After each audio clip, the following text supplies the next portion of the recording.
Guys, may babala si Linyo. Pakinggan po natin mga idol para po ito sa kaligtasan natin. Kaibigan Linyo, kumusta po? Ano po ba ang babala po nyo ngayon? Bakit po kayo napakaaga?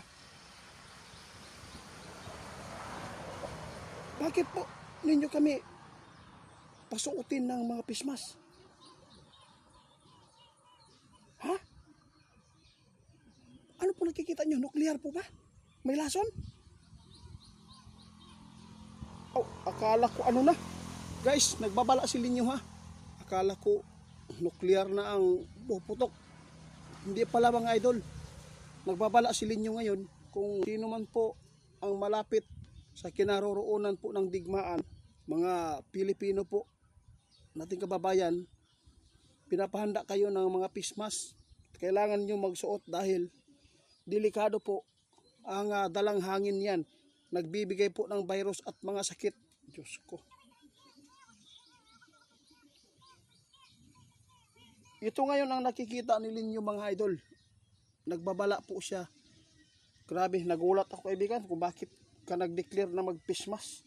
Akala ko ano na. Akala ko yun na po ang nuclear lason na sinasabi niyo. Mga idol, tandaan po ninyo ngayon ang sinasabi ng ating kaibigan. Nagbabala po siya ngayon para po sa ating kaligtasan. Sa lahat po ng mayroon pong mga anak dyan, huwag po natin ilabas muna sa medyo sintro sa nahitabuan karon mga idol. Tuod kay maghatag kini og daghang sakit. Mao gyud niya ang nakita ni kaibigan, no? Posibleng magkakaroon na maraming mga tao ang magkakasakit po ngayon. Kaya si kaibigan nagpaalala na kung mayroon man po makapanood ng mga kababayan po natin dyan na malapit po sa kinaroroonan ng digmaan, mga taga Middle East, ingat po tayo, mag-pismas muna kayo o mas pala, hindi po pismas, apil naman ang naong, di ba kaibigan? Mas maganda mag-mas talaga mga idol dahil si kaibigan nakakita ng hindi maganda ngayon sa kalusugan po ng mga tao dahil sa digmaan ay magbibigay po ito ng hangin na nagdadala ng sakit. Diyos ko. Oh, grabe oh. Pati pa sa Pilipinas mga idol, delikado pa rin tayo. Dahil sa dala ng hangin ay posible itong dadapo talaga sa tao ang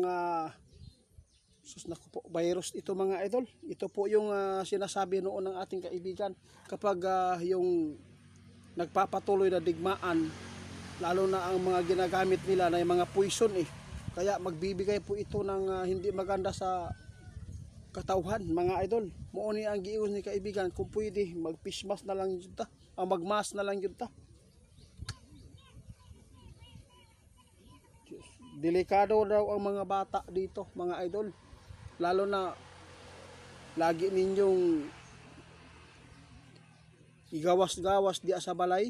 Mao gyud ni ang cause karon sa hinungdan aning digmaan mga idol. Maghatag kini og dili maayo sa ato ang mga lawas tungod sa dalang hangin.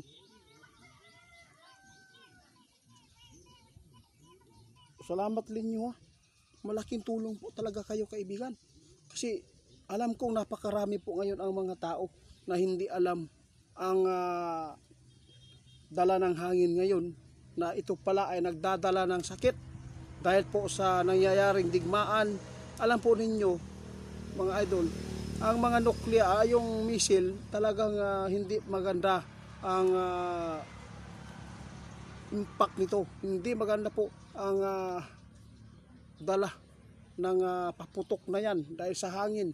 Madadala po dito sa atin din.